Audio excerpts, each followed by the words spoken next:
C'est le nuage de la honte. Parce qu'un jour, il faudrait payer. Peut-être ce jour est aujourd'hui.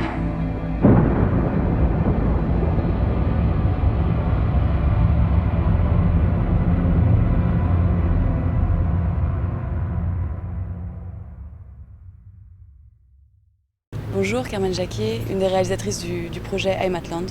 Bienvenue sur clap.ch. Bonjour, Lionel Roup, un des 10 réalisateurs de Heimatland, film collectif suisse projeté ici à Locarno. Bienvenue sur clap.ch.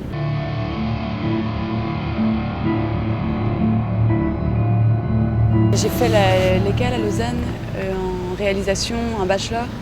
Et puis ensuite, pendant 3 années, j'ai travaillé seule sur mes projets, sur des films. J'ai fait plusieurs courts-métrages, dont un qui était à Locarno en 2011, Le tombeau des filles, et un deuxième qui est passé cette année, La rivière sous la langue. Et puis ensuite, là, je viens de reprendre un master entre l'ECAL et la Aide, entre Genève et Lausanne, en spécialisation écriture, scénario. J'ai fait la Aide à Genève, j'ai fait quelques courts-métrages. En sortant de la Aide, j'ai fait un premier long qui s'appelle Key West, une adaptation de Bernard-Marie Coltès. Et en même temps que je terminais mon école, j'ai fondé un collectif transdisciplinaire qui s'appelle Zooscope et je travaille du coup dans le théâtre, la danse et les arts plastiques.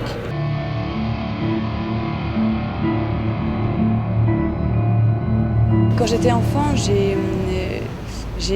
écrit des scénarios, moi je devais avoir autour des 10 ans comme ça, mais c'était surtout, en fait, je recopiais les scénarios des films que je voyais et qui étaient importants pour moi et je les réadaptais à ma manière. Je suis retombée sur l'un d'entre eux il n'y a pas si longtemps.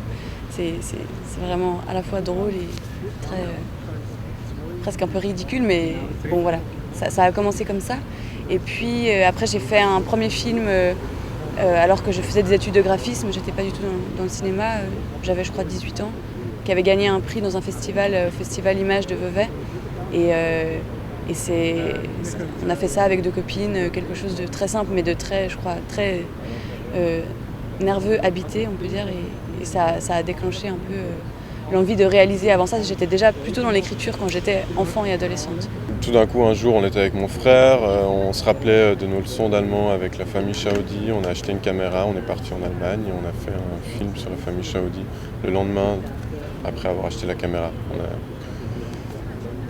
C'est en autodidacte en fait. Avant même d'entrer à l'école, on avait une idée d'en faire un film documentaire aventure. On est parti et c'est comme ça que j'ai fait mes premiers pas dans le cinéma.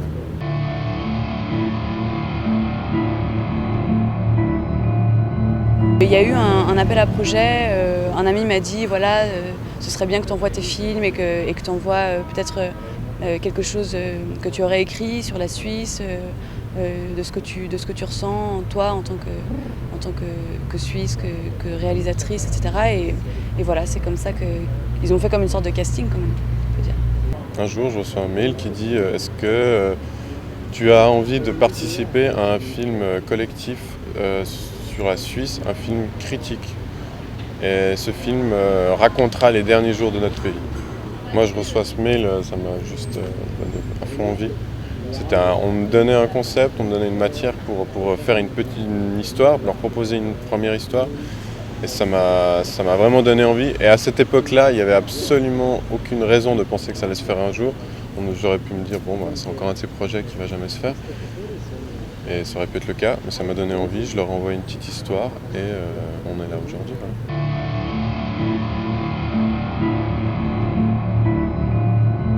Moi, je ne parle pas l'allemand et je ne le comprends pas non plus. Donc ça a forcément créé des moments assez...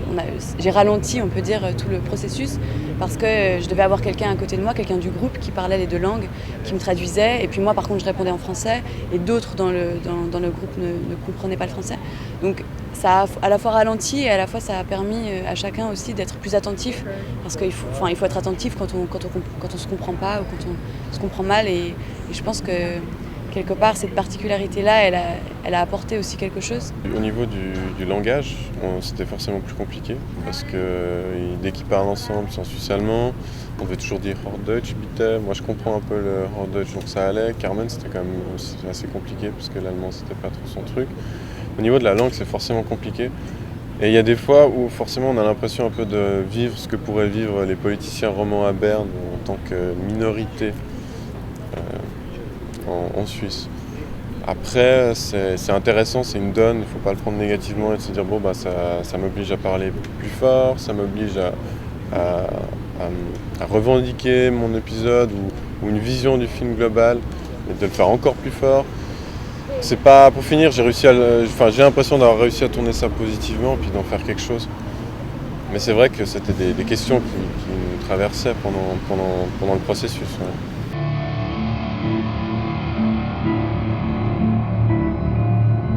Je pense simplement que quand on termine un film avec cette vision-là et ce côté extrêmement sombre, ben ça délie les langues, ça donne envie aux gens de parler justement. Et qu'on soit d'accord ou pas, c'est pas vraiment la question, mais je crois que ça crée une réaction. Et si on avait terminé ce film-là autrement, ou si le film était plus léger, eh ben on serait tous allés manger, boire des coups, rigoler après la séance. Et alors que là, moi, quand je vois le film, j'ai un moment déjà où j'ai besoin d'être seule, et puis ensuite j'ai besoin d'amour, j'ai envie d'être avec les gens, et je crois que ça c'est important. Je sais pas si c'est une sonnette d'alarme, en tout cas c'est un film qui est dur et qui montre le pays, une vision cauchemardesque du pays. Je pense que c'est un film qui exacerbe certaines peurs qu'on peut avoir en tant que Suisse par rapport à ce qui se passe en politique, par rapport aux initiatives, par rapport à la direction que prend le pays, mais aussi par rapport à la direction que prend l'opinion publique. Donc je ne sais pas si c'est un signal d'alarme, parce que je ne sais pas si vraiment... un signal d'alarme, ça voudrait dire que ça a des conséquences bénéfiques, et ça voudrait dire que ce film va avoir des retombées. Bon, ça peut être super, mais je ne pense pas qu'un film peut changer la donne. Par contre, je pense qu'un film peut changer l'imaginaire collectif et se dire que non, ce pays n'est pas si idyllique que ça. Dans ce sens-là, oui, j'y crois.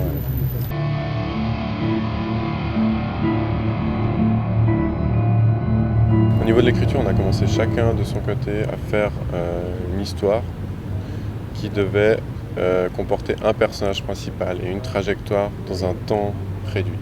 C'était ça la base. Après, très vite, une fois qu'ils ont choisi les réalisateurs qui participeraient à ce projet, très vite, j'ai eu conscience des autres réalisateurs qui étaient inclus dans le projet et leurs histoires.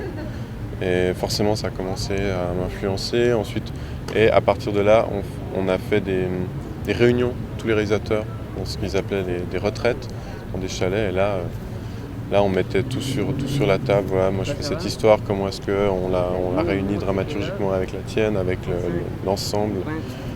Et c'est là où le film a vraiment pris sa couleur.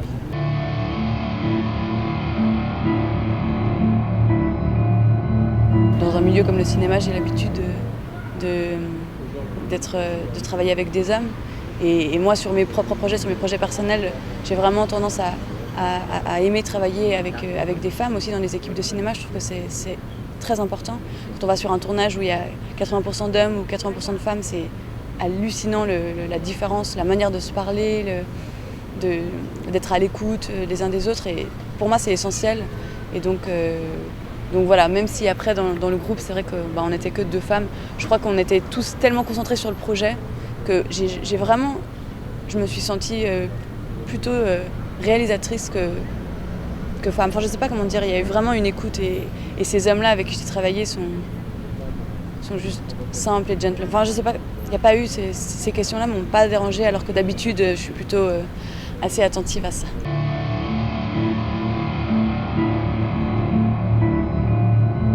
Ben là, j'ai pas encore conscience, mais j'ai vraiment envie que ça vienne maintenant. J'étais contente d'avoir quelques jours dans le festival juste pour voir des films sans y trop pu penser, mais depuis hier, ça commence un peu à me rendre un peu nerveux. Mais je me réjouis de le vivre avec 3000 personnes, sachant que c'est un film qui est quand même censé être assez fort émotionnellement, j'espère en tout cas. Je pense que ça va être une vraie expérience. Ouais.